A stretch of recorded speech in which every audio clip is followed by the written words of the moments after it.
Good afternoon or morning. Welcome to the latest edition of Office Hours. I am Joe Perfetti. I'm the host. Today, I am joined by my very special guest, AJ Cardis, an internet influencer and a former director of social media marketing at ByteDance, better known as the company that owns TikTok, and Scott Coher, who in his many roles had previously owned a marketing communications firm and also runs marketing as one of his many responsibilities at the Geisinger Health System. So AJ, Scott, welcome to the show. Thanks for having me, Joe. Thanks, Joe. Great. So one of the things that we want to talk about, and again, taking advantage of AJ as an internet influencer, which I think at a very young age, how young were you when you got to 1.3 million internet followers? I was 19. I still have a hard time believing that. Very impressive. And now you're, in addition to driving followers and engagement, you're starting to advise companies on this. And you did this all organically too, from what I understand. Correct. Yeah. So I want to talk about that. And so today, as we talk about basically social media, we have three topics we want to cover on the show. First, we're going to kind of have a little bit of a business conversation about Quibi and why they failed so spectacularly. Secondly, we want to talk about kind of the move away from CRM to social commerce and why that's an important trend to understand.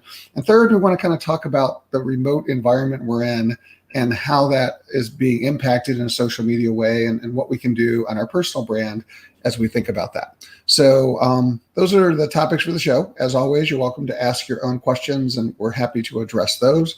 But let's turn to our first topic of conversation today, Quibi. Hopefully everybody is familiar with Quibi. It's probably going to be one of the most spectacular Silicon Valley failures in a short period of time. Basically, you had two Silicon Valley and a Silicon Valley superstar, Meg Whitman, and a Hollywood mogul, Jeff Katzenberg, raised $1.75 billion about 2 years ago to launch a short form media service, which was basically $5 a month. And you could watch short form 5 to 10 minute videos. And most importantly, they had A-list actors. They had a show with Kevin Hart. They had a dummy show with Anna Kendrick. They had Michael Bay as one of their directors. I mean, they really brought the big guns, and nobody actually signed up for this service. One other data point that we stumbled across is that they actually converted only 8% of their free trial users into paying users, and nobody is actually engaging or buying with this service. So part of this is, what happened? Why did this fail so spectacularly, given that they had, looks like, a lot of things behind it that should have made it so successful? Any thoughts? Yeah, I mean, definitely there was a lot of things that factored into it.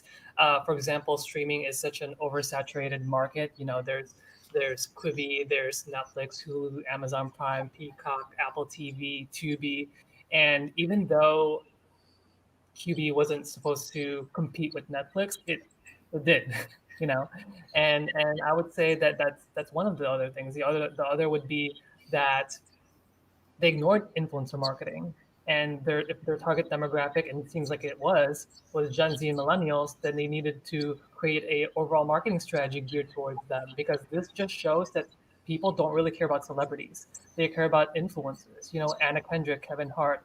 Kevin Hart, he's a really funny stand-up person, but after that, okay, Anna Kendrick was a star in Princess Diaries. So my generation knows her as, you know, Princess of Genovia, but then that's it. And it just shows, like, for example, they could have definitely stepped up their QB originals, if you would say, if they included popular TikTok stars such as Charlie D'Amelio or Claudia Conway, the daughter of Kellyanne Conway, and she amassed so many following, and she was trended multiple times on Twitter. And if we focus more on these creators with these originals, then they would have.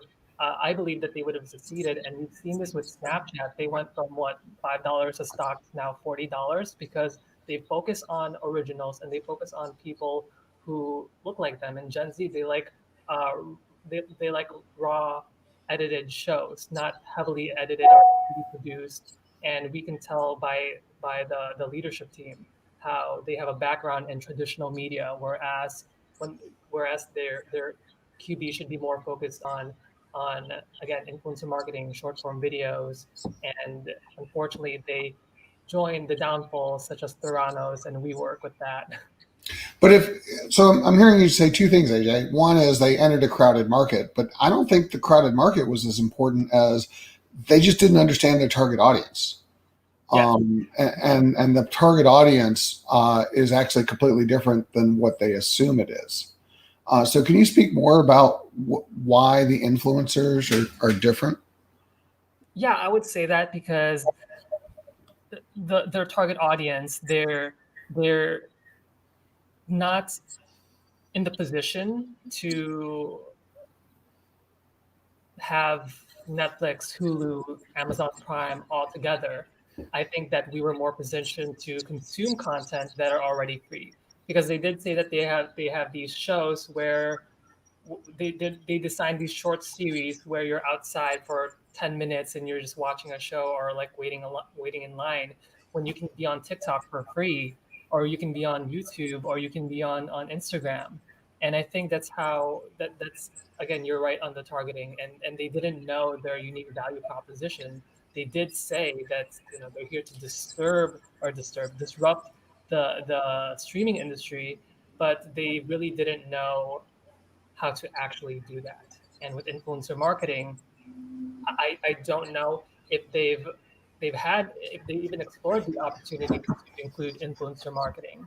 And I think that there was just a huge disconnect with the team, because I'm going to ask you, did we ever see an ad on QB on Snapchat, TikTok, Facebook, on Twitter? I don't recall anything. The one Actually, thing, the ad that I got, and this was my experience, was on T-Mobile Tuesdays. So I have a T-Mobile cell phone service, and they had the free service for 6 months, and I tried it out and watched a couple of the videos and never went back.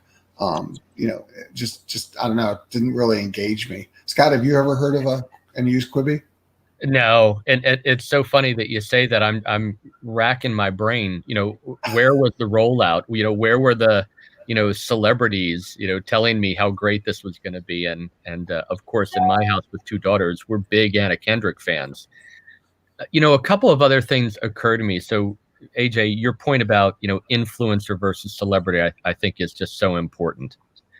We continue to make assumptions that we can move freely. And Joe, you talk a lot about this, into adjacencies. So here was a group of celebrities that had success in one arena, and we thought, okay, let's just see if we can go into another, an adjacent arena and compete differently. I wonder if not only Quibi's inability to gain traction because and with a CEO like Meg Whitman, my gosh, but their inability was also tied to maybe they were ahead of their time. So let's assume that they had a great idea. And that great idea is based on the premise that instead of 30-minute shows or hour-long shows when you weave in a couple of commercials, now what we're doing is we're saying, we don't have time for that. We have time for a good show with no commercials that's 5 minutes, or no more than 7 minutes. And there's some research that shows that people, attention spans drop in 7 minutes of video if it's not really engaging. So maybe they were ahead of their time, but they just completely positioned this incorrectly. And back to your influencer versus celebrity point, AJ, if they would have been able to tie a bunch of influencers in to promote and influence the marketplace for these celebrities ahead of their time, cutting out all of the fluff in a program and getting right to the, if you will, finale, right to the crescendo of the show, maybe they were ahead. Definitely. You're right on that, Scott. And according to Morning Consult, 3/4 of Gen Z and millennials follow an influencer in social media, and it shows that they trust influencers more than celebrities. And actually, there was a study that shows too that 54% of teens, Gen Z millennials, they would want to become influencers if they were given the opportunity, and 86% would, of course, post content for money. So this just shows that influencer marketing is here to stay, and that we are now gearing towards social media influencers, because Well, that's what celebrities are doing too. They're trying to spread their assets. And I think that, once a movie's done, once TV show is done, you need to start building up your capital and start spreading apart, and while you have that fame. but And sorry. sorry to interrupt. I want to challenge this thinking though. I'm not saying this it's wrong, but I just want to challenge it because I was listening to what both of you said and reflecting as I'm hearing this. And AJ, you made a couple of comments which I think are important as we start talking about social media that suggest maybe the assumptions that people like Scott and I have might be flawed about trying to reach this market. And what I mean by that is you said to this generation, number one, the celebrities are less important.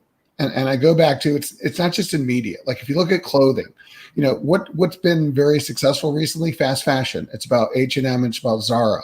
Nobody cares about the brand anymore. They don't care about the label on the clothes. They care about the style, and they want very low cost clothes. And so in a way, maybe that's the metaphor that we're seeing here. They don't care about the stars. You even said that. They don't want the highly produced stuff. They want the authentic stuff. And maybe that's the problem, is that the market that they're trying to get to wanted authenticity. They didn't want highly produced stuff, even though it was short form, because I think maybe that is another reason why they missed the boat. Because I also go back to, you worked at ByteDance, and TikTok has 800 million followers. And Google is obviously a juggernaut with YouTube. But, why did TikTok thrive on this short form format? Why is Instagram thriving and Quibi not? I think there's some relevance here. I don't know, just a thought. No, definitely, and those are valid questions. Well, ByteDance did try their own little marketing things here in the U.S., and when that didn't perform well, they bought out the competitor and then rebranded it as TikTok. So before that, we were actually testing an app called Douyin in China, and that's where I was actually using it. But then, a year after my departure, when I heard that they bought out Musical.ly, then rebranded it TikTok, and I saw the logo, and I was like, oh, I remember that. And it's very similar to Musical.ly, and I think they also adjusted it. And the reason why TikTok thrived was because, again, it's free, but also it's good to note that if the social media platform is free, you become the product. And from all those data and all those research, and I'm pretty sure they did a lot of again testings, that the type of that you currently have on TikTok is more addicting than on Instagram. Because when you're scrolling through TikTok, again, it's immersive. You see the caption's small, the buttons are also small, it's not disruptive. And it also comes into the fact that you can just keep scrolling. And one thing to note is if you're scrolling, there's no date. So you don't know when this has been posted. And that's why, like with the algorithm, we still don't know what it is. It's still under wraps. And even China wanted to keep the algorithm through that sale. It was a little bit more complex than it is. But I think that's how they were able to get into this market, because they were able to move really fast. They bought out that competitor, and they found their own ways to keep people immersed in their platform. Well, it's not just immersed, it's engaged. And because I think that's going to be a theme in social media we're going to talk about throughout the show. But I have to believe that co-creation played a big role in this too. Because if you think about it, Hollywood, I create it, I put it out for you to consume, and you're just passive consumers. TikTok is the exact opposite of that. You got individuals that are creating and unleashing their creativity to the world. It seems like there's some parallel between the fact that we want to share every photo that we ever take, and these are just the next extension of the photos that we're taking, that we're sharing, and it's almost like a different metaphor. I don't know. Does that make any sense? It does make sense. And sorry, Scott. I'm just going to say that with TikTok too, I think what boosted its growth was you can just be anyone with 0 followers and have a TikTok get 2-3 million views. But my concern is, like, are those actually valid views? We don't know. Maybe that TikTok is like, hey, let's put in 1 million views and get them addicted to that. Because when you see those views, when you see those notifications and those follows, your dopamine levels go up, and that's you want to keep doing more. And I think that's the mindset, with Instagram and Twitter and Facebook, these legacy social media platforms. We have this mentality that it's already too saturated, it's already too big. Let's try to find that new social platform. So when TikTok blew up, everyone wanted to get in there. They wanted to be, big influencers. And when they see that they were getting those millions of views, hundreds of thousands of likes, they wanted to keep replicating that success. So Scott, No, I was going to say, Joe, I appreciate you playing devil's advocate. And in fact, I'd go back to that role with you. So where did Quibi want to compete? Did they want to compete with Netflix and Hulu? And I would say if they wanted to compete there, my argument holds maybe. They were ahead of their time. They realized that they needed to shorten the production. They just didn't market, promote properly. They tried to rely upon the celebrities, back to AJ's point, where they could have leveraged influencers more. However, if we go down that slippery slope and start to think about, well, but they're competing with TikTok and other free views, then I think we got a problem, because then we have I would argue, a product disconnect. What Quibi was producing was not the same as what's happening with TikTok. TikTok is, to your point, this co-creation. If they're competing there, no one likes to have something done to them on a platform that is social and identity forming, because we're just delivering the identity of the celebrity and a show. But TikTok, this is identity creation for the users. I think it's a very, very different market. And again, that's why I go back to, if Quibi wanted to compete with Hulu, Netflix, and others, they just didn't compete well. But if they wanted to compete with TikTok and others, they completely missed their marketplace, completely misunderstood their product. Well, I think this is such an important conversation, because this is going to start bleeding into our second topic. But, if I am any large corporation and I'm trying to reach, my consumer audience, am I doing fatally flawed assumptions about how I'm marketing to those consumers that I'm not going to reach them? Because again, it seems it is about engagement. And as I was trying to prepare for the show, I was actually talking to a woman we're going to interview next week on the Duke Agile Dashboard show, and she said CRM is dead. And actually, I found this quote as well from a guy named Jeremy Cox, and her point was that the problem with CRM is it looks at data at rest, and what you need to be thinking about is data in motion. And it's about, she said, it's all about interacting with people at the time of the interaction and engaging with them on their lifestyle, as opposed to studying the tables and rows of data from previous, collected data in your data swamp, because that's never going to actually help you understand what's happening. And I just wonder if there's a parallel here that's happening, is that there's this notion of data in motion, and there's this real-time level of engagement and interactivity. And Quibi was too passive. And basically, it's back to the idea of engagement. Like, if I can't engage my audience and I'm just sitting there passively looking at them, then that Gen Z audience is not looking for passivity. They want engagement. They want interaction. They want two-way. They want multi-way. And maybe there's also something there that we're going to have to learn as marketers in the way that we engage with customers. Even think about this. Like, I don't want to go to a an FAQ to find out an answer. I'm going to do a chat box. I don't ask a person for their answer. I check with my friends. Like, there's an engagement to everything that increasingly they're doing that I might be some of the secret sauce here. I don't know, AJ, you're more that generation. You tell me, am I sounding reasonable, or is this quackery? You're dating us, Joe. You're more of that generation. You're dating. Even the language Yes. Oh my gosh, AJ, you got to take us to school. Help us, AJ. Help us, AJ. Oh, Yeah. no, Oh my God.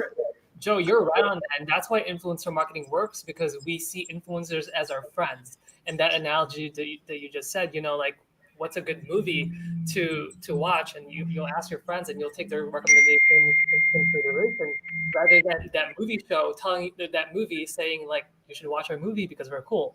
So it's kind of like that, and again, like going back to the discussion before, QB really shot themselves in the foot when they you can even share the content in social media. And last year, you can still remember Baby Yoda, and that meme exploded because I think it was Disney Plus, where people were just sharing those memes, and that's how this generation is receiving information in a very fast pace. It's through memes, and if you don't get it, then you'll need to do a little bit of research so you get it, so you're in the trends, and from there people can replicate multiple situations using those memes. So that was also another thing that happened with QB, but they did fix it, but unfortunately it was too late. Yeah. Joe, this CRM is dead. I can't wait to talk to that person. So, how could someone say that? That almost sounds like, a mechanism to elicit a response. So if that's the case, great. So, my response goes along the lines of, I absolutely believe in that constant interaction. And remember, you and I refer to that as positive agitation. Yeah. Positive agitation is a good thing, and it continues. And I would argue that influencers are one group that's mastered it. Really positive. However, I would argue that the CRM is in effect ongoing positive agitation unless we limit our definition of it. But it's the basis for predictive analytics. So we must have CRM, and we must deploy it even more widely than we do now, I would argue. Well, let me make two comments, and then you can go back. First, Baby Yoda. Got to bring up Baby Yoda. Just the cutest little man. Anyways, and Mandalorian, not as a promotion for the show, but I think it starts again next week, season 2. But in all seriousness, I'm going to go back to some work I did with Google. And one of the challenges that Google was worried about Amazon. And the reason why is Amazon was considered a closed loop business, and Google could never close the loop, which meant that Google could basically find out almost everything you do online, and they could get close to the purchase, but they couldn't actually track the final purchase and what you actually did. Okay. But Amazon can, because Amazon in their closed loop can actually follow you all the way from the ad that they show you all the way to the purchase that you make. And so I think that's part of why they're saying that CRM is dead, because CRM is not about what Scott was looking for 6 months ago or what Scott was looking for a year ago. It's what Scott's looking for today. So if you want to buy a TV today, or you want to buy an appliance today, or you're shopping for something, piece of clothing today, then we need to engage with you in real time and give you information to help the process and show that you actually acted upon it, interact with you to then buy it. And also we have to then understand about you to be much more proactive to engage with you at the time of interaction. And I guess that's the point. Like CRM is not that. CRM is historical data. And I guess that's the point of what the person was probably talking about. Let them argue about data in motion. But that's back to there's an engagement aspect to this where you're closing a loop. And I think in social media, that's what they're picking up on. The TikTok people are closing some kind of loop with people, that they're driving that interactivity. Because one of the other things I found, and AJ has better data on this because he talks to me about this all the time, but the level of engagements. Like when I put out a tweet, it's actually sad. It makes me want to cry for the level of engagement of my tweets. And he even says, he's like, Joe, tweets last 15 minutes? Like the lifespan of tweets 15 minutes. Like, why are you even wasting your time on that platform? Whereas TikTok engagement is something like 9%. I mean, it's amazing how many people engage with those videos. And so I think there's something here. I don't know. Am I making any sense? Wait, do you think there's something here that technology is allowing us to have continuous engagement, positive agitation? Or are you making sense that CRM is dead? If it's the former, I'm with you. If it's the latter, I need AJ to just jump in and, throw us a lifeline here. Lifeline, AJ. CRM. We're phoning a friend. Can you say the last part, please? I was just wrapping on my head. What did you say, AJ? Pardon me? Can you repeat the second part, please, Scott or Joe? He just wants to know why I think. Do you agree that CRM is dead? And I'll throw up another point that I found, which is from CIO Magazine. Yeah, the CRM projects fail. That most CRM projects fail. And again, I'll use a different language. CRMs look at the past. It's kind of like my definition of accounting and finance. And I think increasingly we got to look at the present and the future. And the past doesn't always tell me what's happening in the present and the future. And that's back to the engagement. Like the engagement is engaging me now with what I'm doing now. And what I did before doesn't matter as much. That's the passive aspect of it. The active aspect is engage me at the time, give me the information at the time that I need to make the decision. That's why I think the co-creation starts to become so powerful in everything you do. So for example, when we worked with Matthew Wallace, who's the founder of DXM, and he's trying to do clothing on demand. I actually think the most powerful part of his business model, this is my opinion, is the idea that he's going to allow influencers to co-create clothing that could then be sold to the masses. So it's not some designer in New York trying to figure out what the millions of people want. It's people like AJ and interacting with his followers in an authentic way that can do small batches in real time to his followers. I think that's the future. But again, I don't know. Again, AJ, you've been listening to this. It's a future, but it's still based upon, historic detail. You don't want to throw out history in any context. I'm not saying you throw out the history, but again, my only concern about history is the past doesn't always repeat itself. And I think that's the problem with CRM. No, to say that CRM is dead is a leap. It's a leap. It's a conflation of a series of technological advances, trying to position, the next big idea or, sell the next book.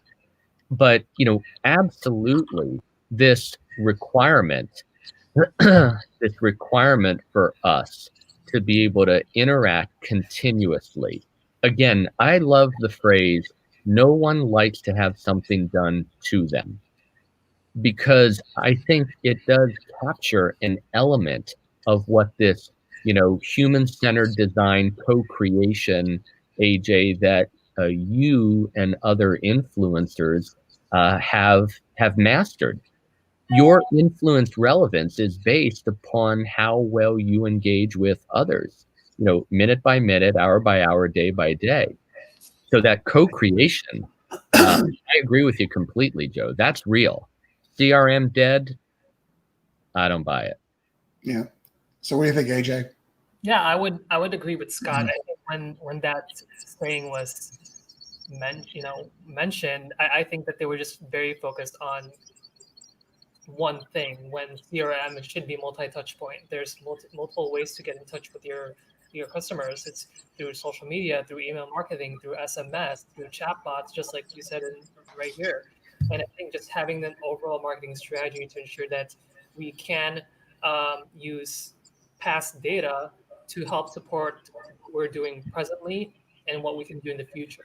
I think continuously looking at an updated data points at a regular cadence is really important. And it's not just like what you said, Joe, how it's true, just because it did happen in history doesn't always mean that it'll happen again in the future.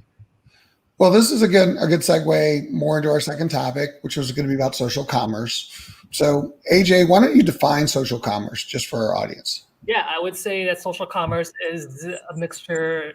It's a combination of social media and e-commerce, and we can see this like it's happening now.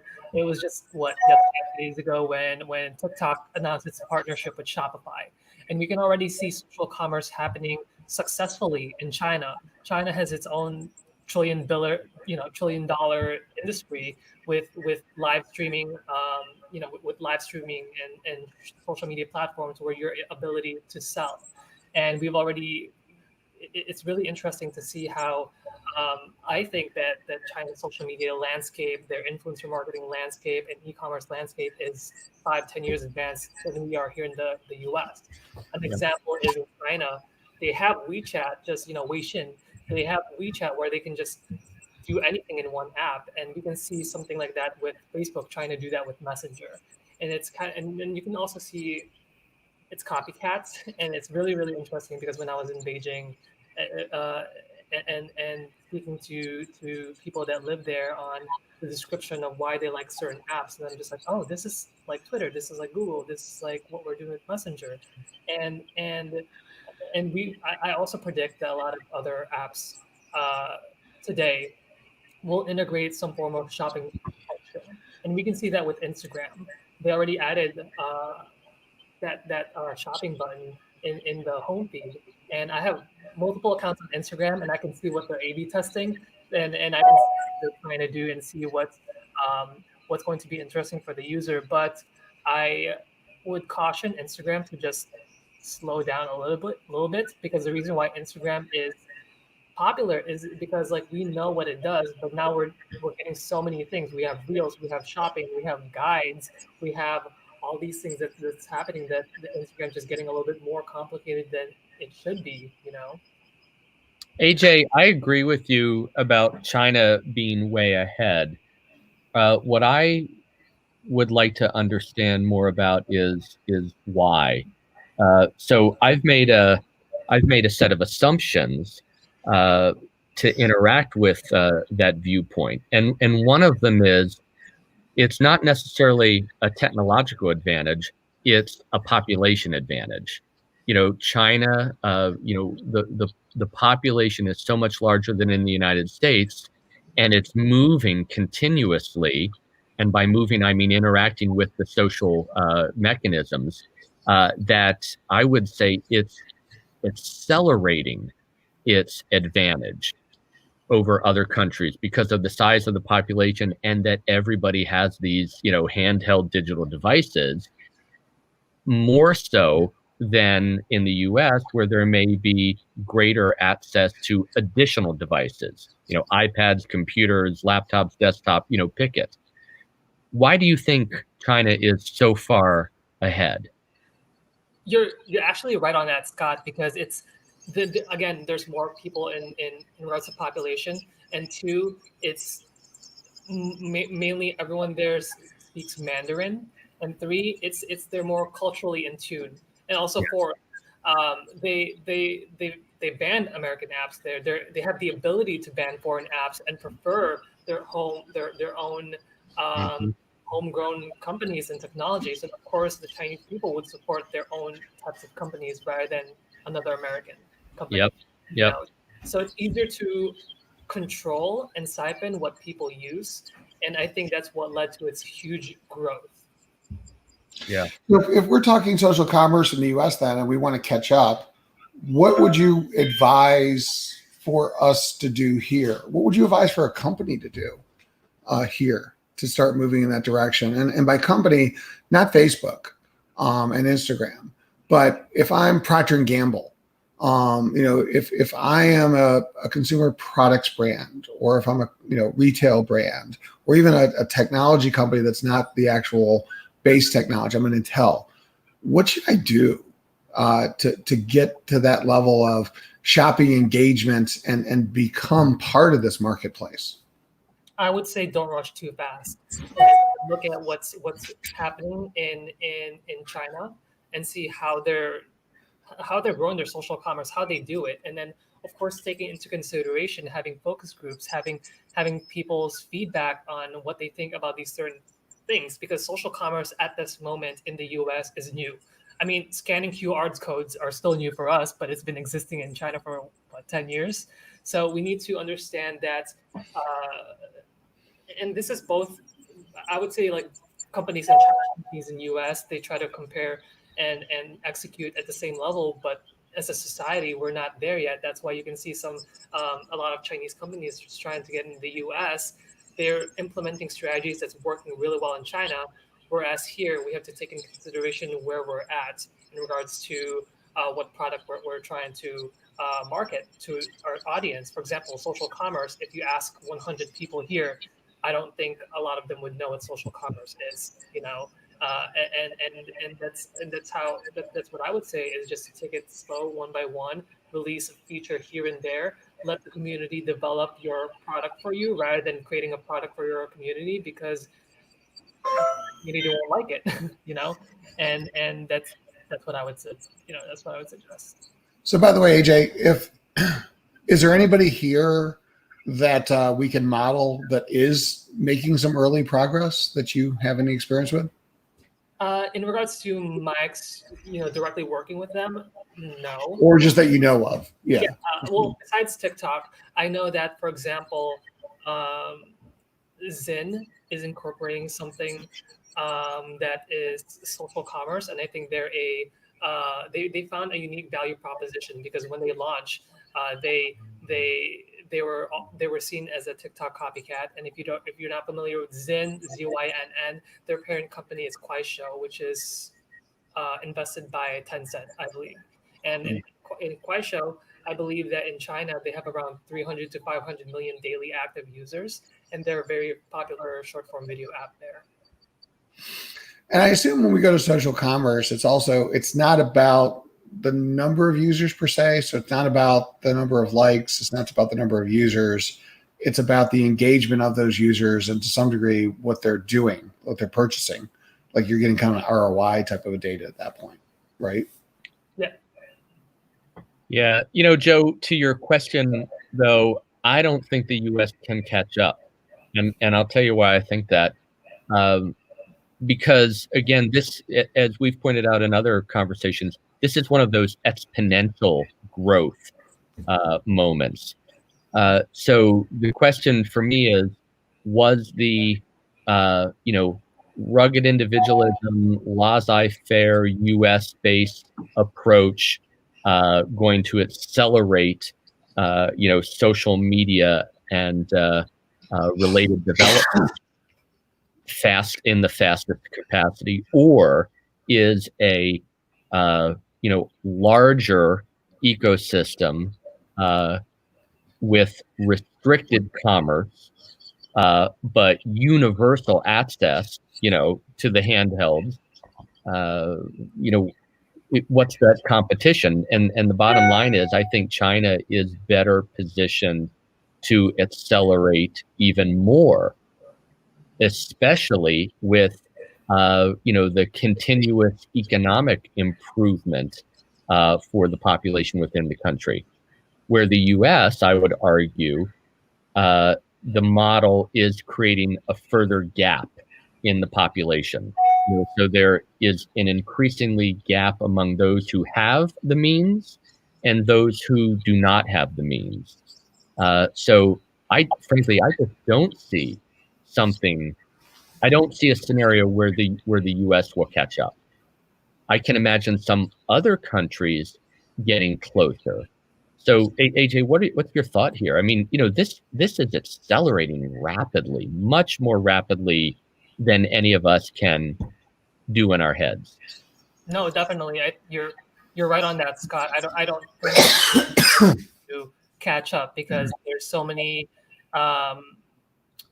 There's so much division in the U.S. as you know. I don't want to get too much into it, but we can't even get everyone to wear a mask. Whereas in China, everyone did, and they lowered their numbers. And I have a client there where you're quarantined there for 14 days. The government will pay for your stay. You get 3 meals a day, 14 days, and then boom. And here, it's even the simplest things we can't even get everyone together. And whereas with China, I think it's different because their sentiments towards their government is completely different with how it is here in the U.S. So it's looking at it from a cultural and society point of view for us to advance, I think that's what's hindering us.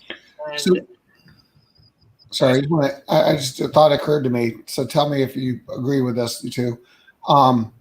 So what you both said was homogeneity makes a big difference here.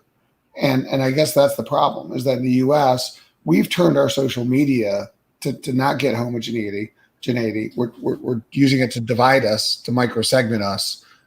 And that's a difference for whatever reason politically, that China turned it to be more unified and, more importantly, focused on commerce.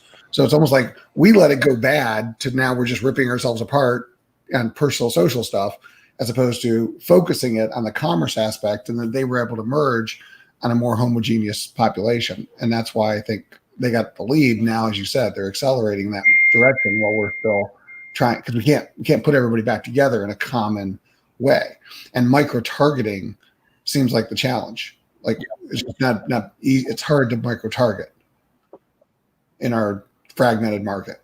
Is that what you're saying, Scott? Does that make sense?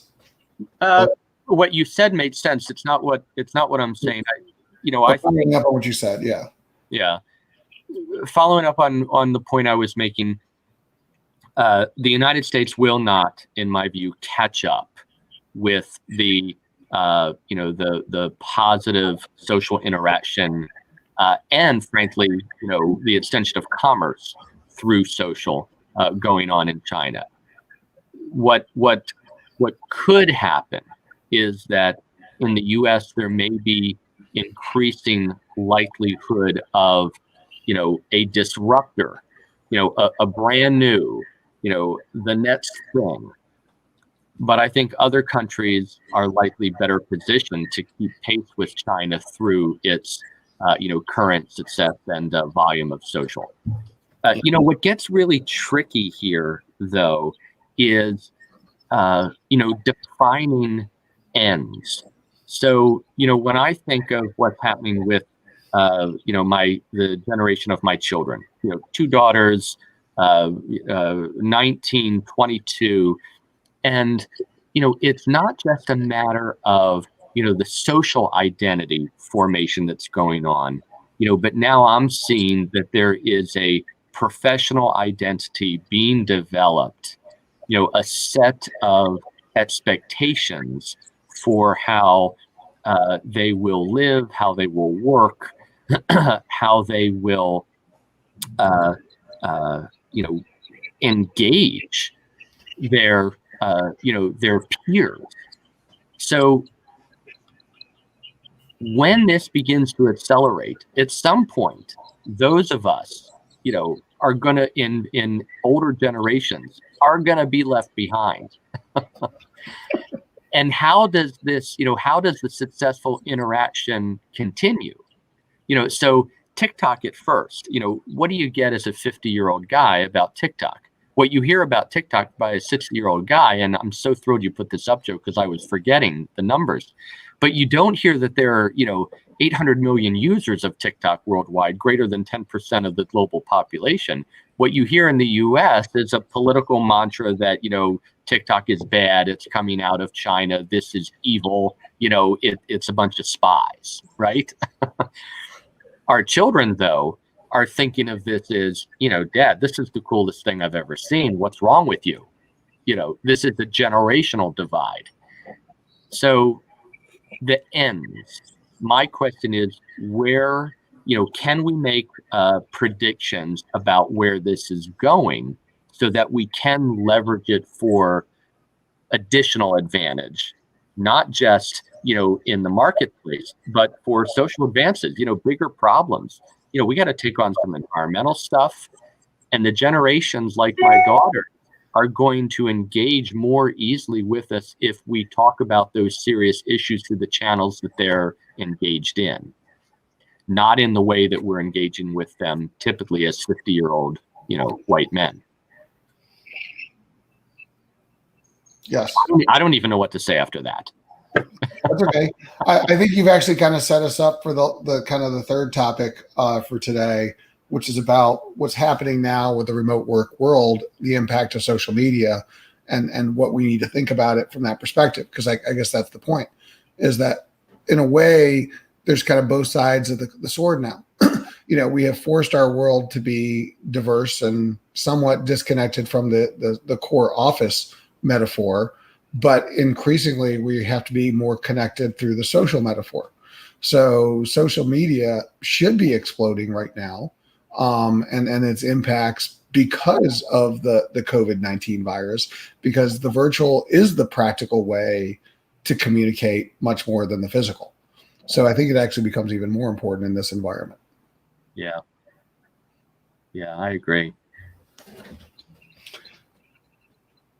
So any thoughts, AJ, on how social changes in a remote environment? Yeah, I think that in a remote environment that we're I mean, especially with the lockdowns, we've already seen an increase in screen time, and I think that leads into the increase in consumption as well as an increase in creation. I do see more influencers trying to get more um, creative with how they collaborate, because one of the biggest ways to grow on social media is when you collaborate with other influencers. But now, since I mean, Canada is in its second lockdown. In the US, I think that everyone's still going out and about. But I'm seeing that, at least from my timeline and from my group of influencers, that the only way that they're able to collaborate in a way is doing it safely. And by doing that is just creating videos and make it seem transition that they're right next to each other.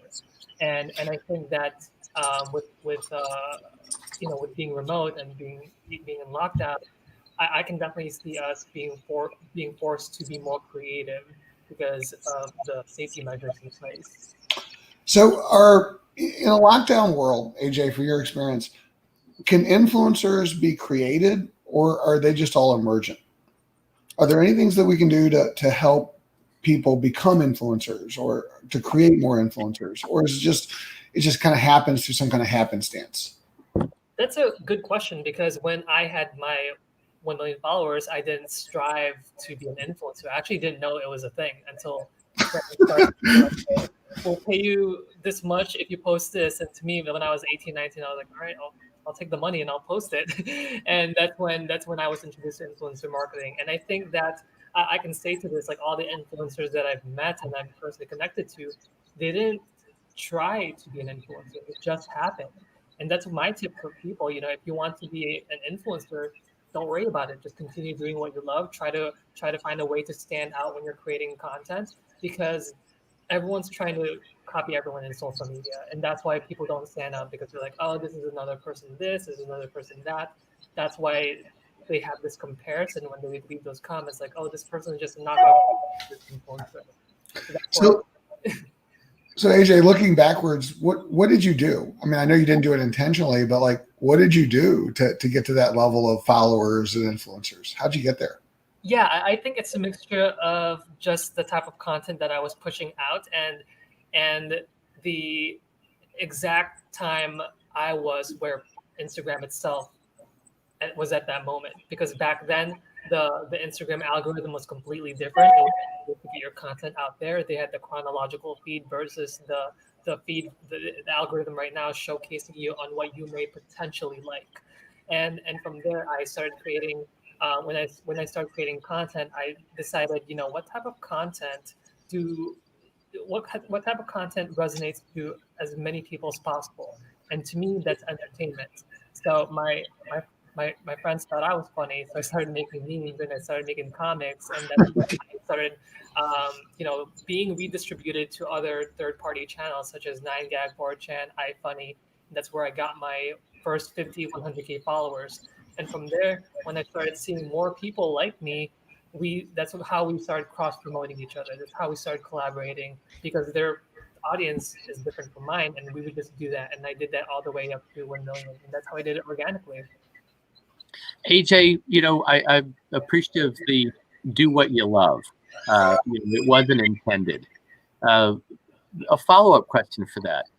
So, the amount of time invested is real. So it wasn't that you just did this for 15 minutes, a day here or there. You were doing what you love. You invested in this. There was hard work. There was strategic thinking and intent. How much time did you find yourself spending as you moved into this, 1 million user, terrain. You're in the Himalayas. You're at the top. I can definitely attest to that. I was in creation mode like 14, 16 hours a day, and that's on top of being being full-time college student. And the reason why it took that long is because I constantly had to create. I constantly had to keep in touch with other influencers from multiple time zones if I want to amass that following in a global level, not just in the U.S. And then from there, back in the day, I remember always setting up an alarm for 5, 6 a.m. so that when I post, when people wake up, I would be the first thing that they see on their Instagram feed. Whereas now it's not like that. It's based off of the algorithm. And that's how I would say I transitioned from being an influencer to this professional world where I'm able to get into working with companies to grow their social media, because I knew that social media is going to be a stepping point for me. I also wanted to showcase that I can not just create content, but I can also help businesses grow through social media. And that's what I did. When I dropped out of my third year of college, when I went to Silicon Valley, my Instagram was literally my resume, and I was able to land clients there. And we ran one of the biggest campaigns in 2016 of summer in YouTube, and that's when ByteDance headhunted me.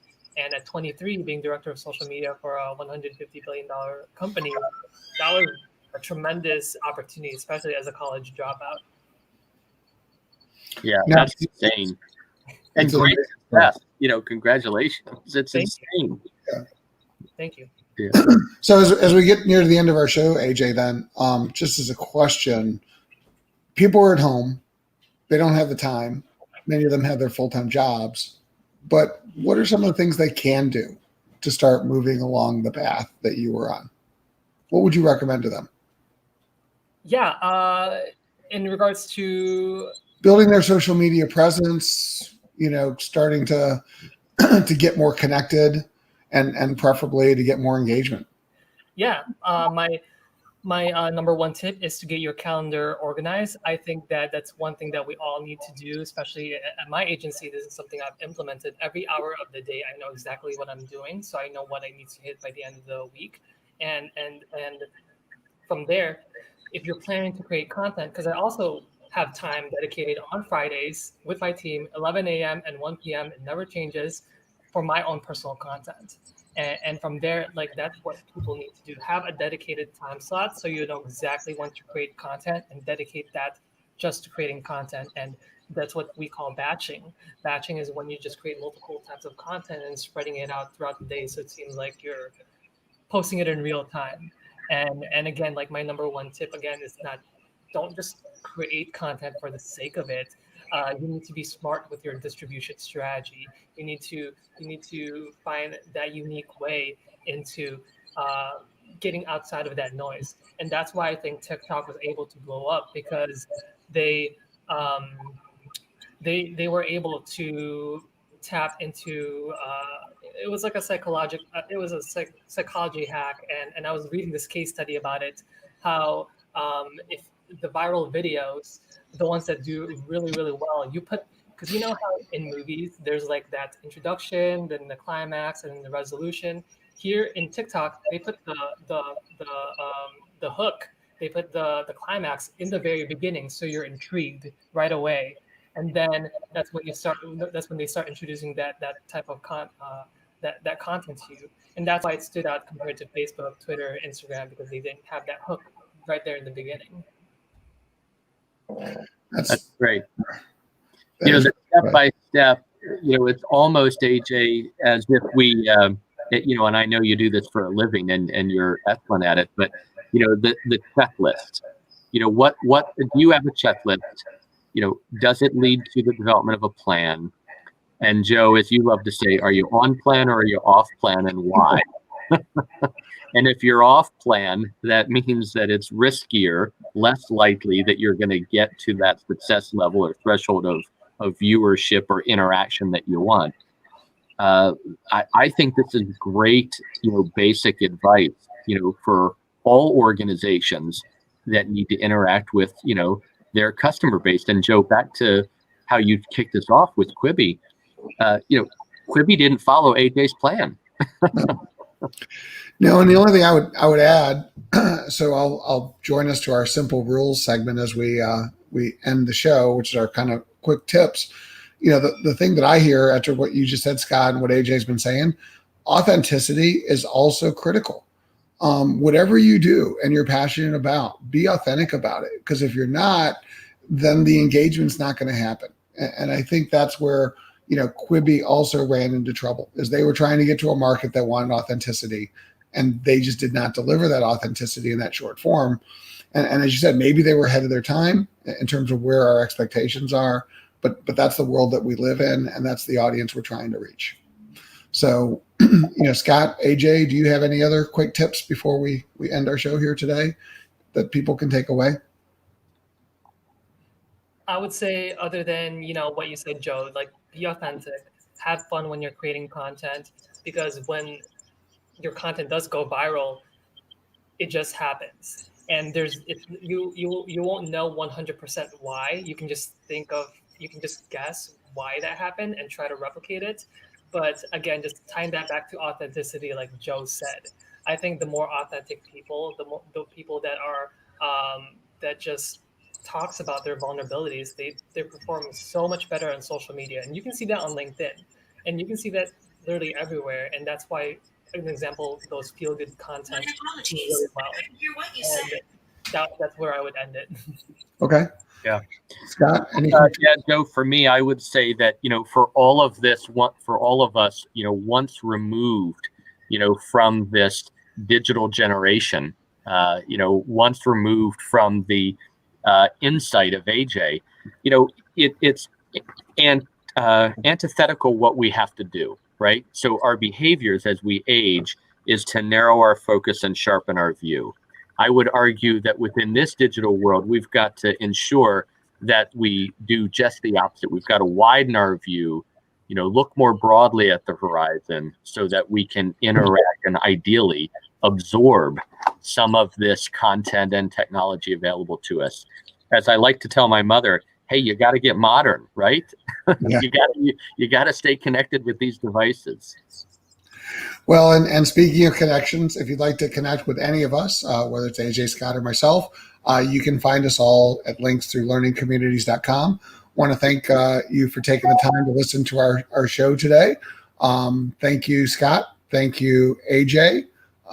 Thank you, Baby Yoda. And look forward to seeing everybody on a future show online. Have a good day. That's great.